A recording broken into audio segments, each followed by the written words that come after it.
दर्शकों नमस्कार।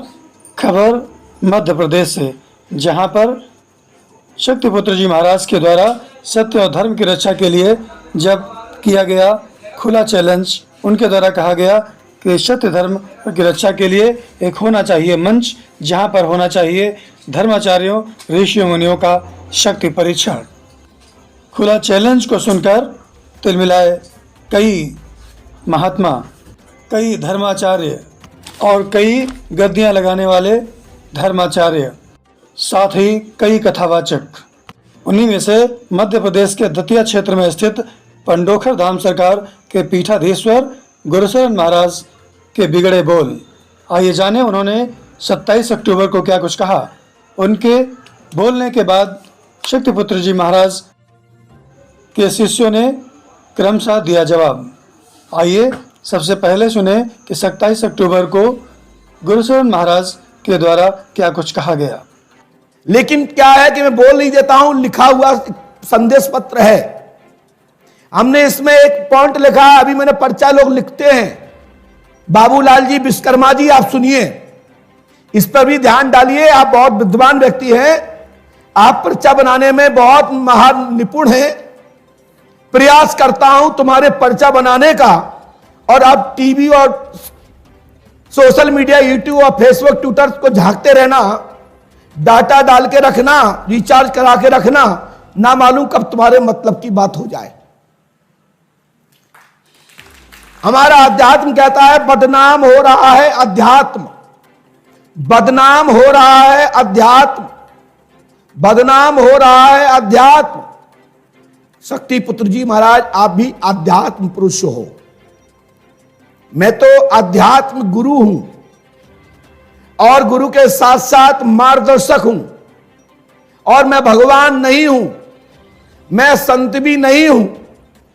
लेकिन भक्तों के द्वारा जो गद्दी दी गई है, तो इसका पुनः निर्माण करूंगा।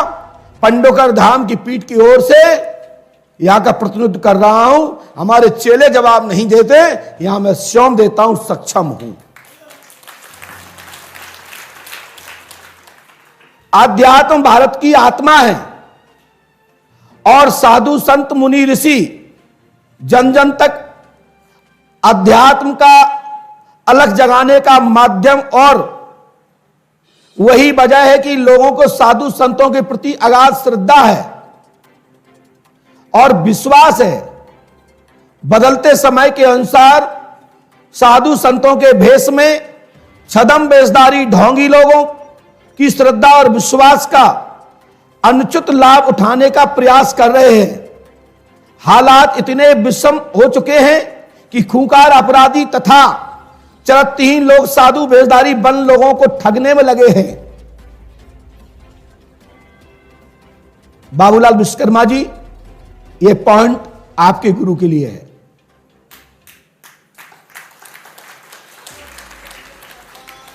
इस पर पर्चा बनाइए। यदि आपको वास्तविकता में अध्यात्म से लगाव है, तो एक बार आप शक्तिपुत्र महाराज जी रामवर्ण के बारे में एक पर्चा बनाएं, तो तुम्हें लाते मार के वो लोग बाहर निकाल देंगे और तुम्हें पता भी नहीं लगेगा तुम कहां चले गए, और घर के लोग आंसू बहाते रहेंगे, जैसे हजारों लोग श्रद्धा आश्रम में सेवा भाव में लेते हुए परेशान होकर जान गंवा चुके, जिनके परिवार बिलख रहे हैं, जिनके घर में कोई बचा नहीं, जिनके मां बाप बूढ़े बूढ़े मर चुके, अपने बच्चों परिजनों के कारण, जो तुम्हारे शक्तिपुत्र महाराज के सस्यों ने और उनके गुर्गों मुर्गों ने, उनके गुंडों ने उनकी जान ले ली। मैं इसको नाम से सिद्ध करूंगा, और वक्त पड़ा तो मोबाइल पर भी बात कराऊंगा।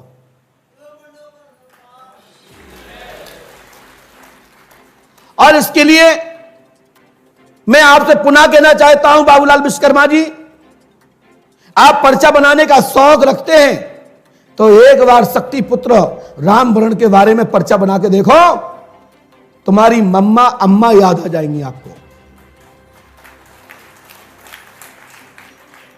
साथ ही केवल गेरुआ वस्त्र पहनने से, लंबी दाढ़ी रखाने से कोई साधु नहीं हो जाता, कोई संत नहीं हो जाता, आचरण ही संत होते हैं। और वस्त्र तो मार्केट में मिल जाते हैं, इससे कोई संत नहीं होता। मैं शक्ति पुत्र जी को 1% भी ना संत समझता हूं ना गुरु समझता हूं, वो एकमात्र गुंडे हैं, गुंडे।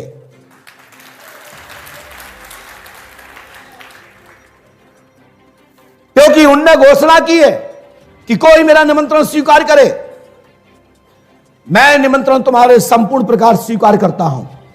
दुनिया में कोई करता हो या ना करता हो, पंडोकर धाम की पीठ की ओर से गुरु शरण आपका संपूर्ण निमंत्रण स्वीकार करता हूं। और पहले आप करोगे फिर मैं उसको करूंगा। और संभवतः यदि आप नहीं कर पाए तो आपको मेरे पीछे आकर पंडोकर धाम में झाड़ू लगानी पड़ेगी। और तुम्हारे किए हुए कार्य को मैं नहीं रोक पाया तो मैं तुम्हारे यहां झाड़ू मारूंगा और पंडोकर धाम की पीठ की ओर से मैं तुम्हारे यहां बंधक रहूंगा।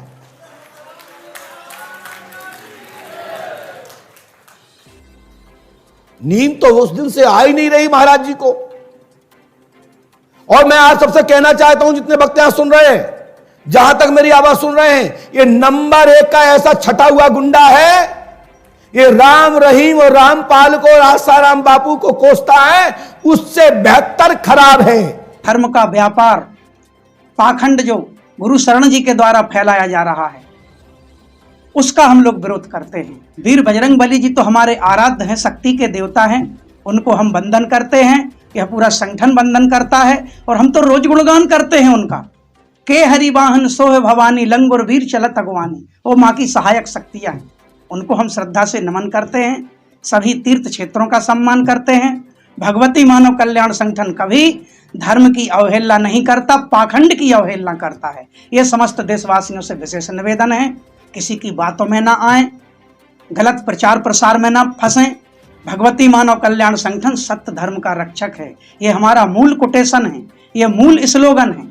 हम सत्य धर्म के रक्षक हैं, उसी पथ पर गुरुवर बढ़ा रहे हैं। मैंने कल देखा, बाबा जी बोल रहे हैं त्रिकालदर्शी जिन्हें कहते हैं। त्रिकालदर्शी का मतलब जिनको तीनों कालों का ज्ञान है, भूत भविष्य वर्तमान। तो धन्य हो त्रिकालदर्शी।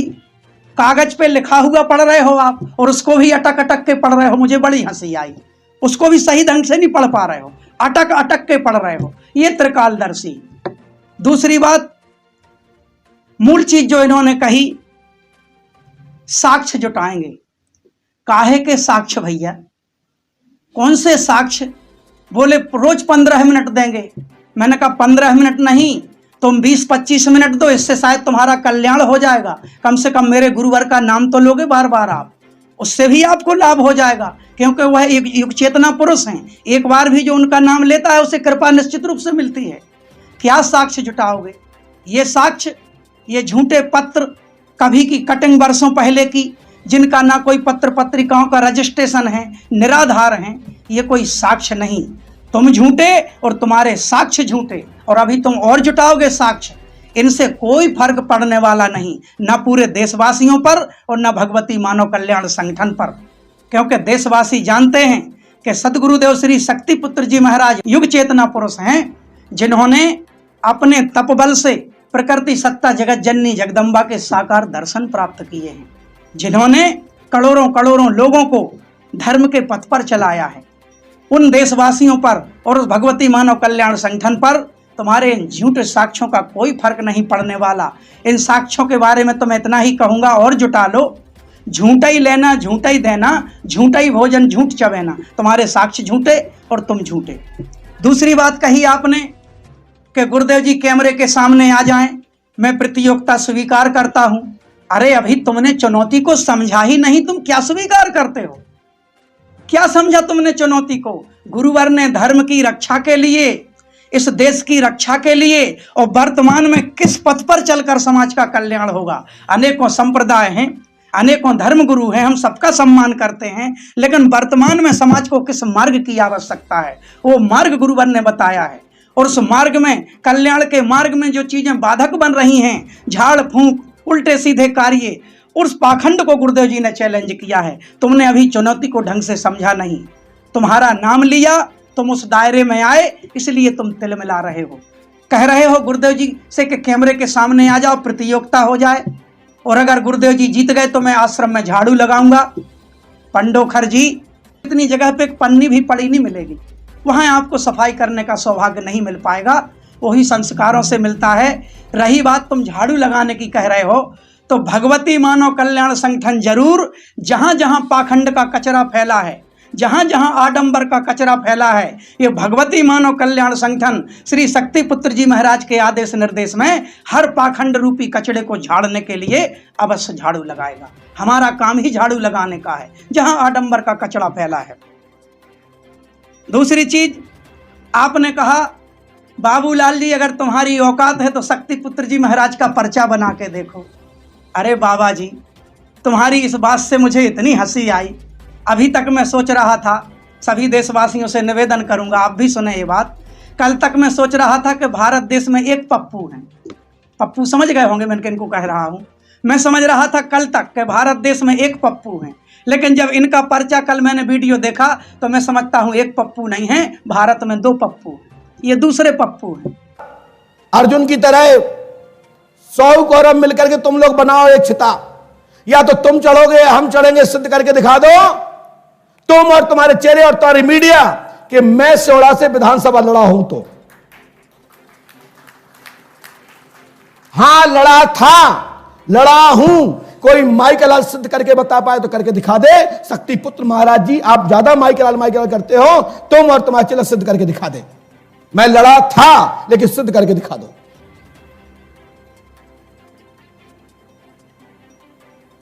जहां भी लड़ा हूं जीता हूं,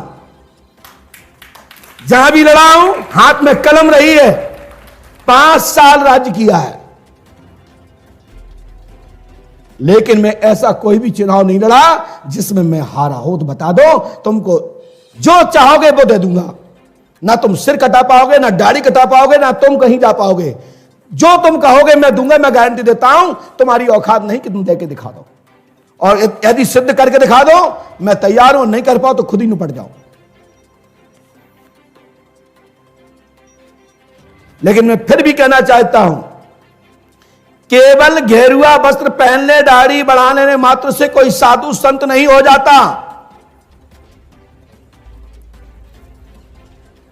अब तो उसका चरित्र धवल हो, उसका अध्यात्म गुण हो, ज्ञान हो, त्याग हो, तपस्या हो, भावना हो, हजार, तब इस प्रकार से कोई गुरु और शिष्य भक्त बन पाता है। 10 से ज्यादा प्रत्याशी तेरे विधानसभा में उतरे थे। तू भी साझी विरासत पार्टी के नाम से एक उम्मीदवार था, और तुझे अवगत में करा दूं, तुझे अवगत भी है। तूने कहा कि तू 4-5 अक्टूबर जो शारदीय नवरात्र के पहले सदगुरुदेव भगवान श्री शक्ति पुत्र जी महाराज को तू जानता नहीं था। अरे धूर्त, तू कितना बड़ा निकम्मा है, तू अपने आप से झूठ बोल रहा है। 2018 में जब भारतीय संचेतना पार्टी के उम्मीदवार भैया श्री राम जी लाल कुशवाहा भारतीय संचेतना पार्टी विधानसभा सेवड़ा से तेरे ही विधानसभा से उम्मीदवार थे, और तेरे उस विधानसभा में बहुत जोरों शोरों से प्रचार प्रसार किया गया। महज हमारी पार्टी निस्यमान से मुक्त, चरित्रवान, चेतनावान समाज को के निर्माण के लिए, भय भूख भ्रष्टाचार मुक्त समाज के निर्माण के लिए अपनी लड़ाई लड़ रही है। तो निश्चित ही इस हमारी विचारधारा को स्वीकार करने में समाज को महज 20 से 25 साल से भी ज्यादा समय लग सकते हैं। तो हमें आज जीत और हार की कोई फिक्र नहीं है। हाँ, मैं अपनी विचारधाराओं को स्थापित करने के लिए हम लोग समाज में दिन प्रतिदिन अपने संगठन के माध्यम से, पार्टी के माध्यम से कार्य कर रहे हैं। तो बेशक हमारे लिए जीत हार कोई मायने नहीं रखती, लेकिन तेरा वर्चस्व जिस विधानसभा में तू जहां का रहने वाला है, तू बताता है कि यहाँ मैंने ये कार्य किया, वो कार्य किया, तेरे यहाँ लोग देश विदेश से बताते आते हैं। तेरा जो वर्चस्व है तेरे विधानसभा में, अरे पाखंडी, तू नीचे से दूसरे नंबर पर टॉप किया था, तो 256 वोट पाया था पाखंडी, तेरी जमानत भी जब्त हो गई थी। अब तो सोचता, तूने बोला कि मैं जितना भी चुनाव लड़ा सब मैं जीत गया, मैं विधानसभा का चुनाव लड़ा मैं जीत गया। अरे पाखंडी, तेरे ही द्वारा इलेक्शन कमीशन मध्य प्रदेश जो है 2018 में तेरे द्वारा जो स्वीकृति दी गई थी, देख तेरा जो है, मैं दिखाना चाहता हूं, मेरे पास वो डॉक्यूमेंट है, सोनू शर्मा और पंडोखर सरकार के नाम से तेरी जो संस्कृति दी गई थी वही इलेक्शन कमीशन ने यहाँ पर छापा है। और मैं तो मुझे बता दूं, तू वही बता तो रहा हूं, जाके चेक कर लेना गूगल पे, सेवड़ा विधानसभा 2018 इलेक्शन रिजल्ट। कोई कांग्रेस का प्रत्याशी वहां का विधायक बना उस समय, तू 256 वोट पाया। और तुझे बता दूं, हमारे पार्टी के प्रत्याशी भैया श्री राम जिलाल कुशवाहा ने 306 वोट पाया था, तेरे से ज्यादा वोट। अब तू सोच ले, जब तू गुरुवर के साधकों का, गुरुवर के शिष्यों का सामना नहीं कर पा रहा है भौतिक रूप से, मैं भौतिक रूप की बात कर रहा हूं, तो तब तू आध्यात्मिक रूप से क्या सामना कर पाएगा मेरे सदगुरुदेव भगवान श्री शक्तिपुत्र जी महाराज का। सोच, हम लोग समाज में रहने वाले एक सिंपल, एक साधारण कार्यकर्ता, साधारण शिष्य। आप देख रहे हैं Anglo Indian news, digital partner with Navyug Samachar Dainik. खबरों से जुड़े रहने के लिए चैनल को लाइक और सब्सक्राइब अवश्य कर लें ताकि खबरों की अपडेट आपको मिलती रहे।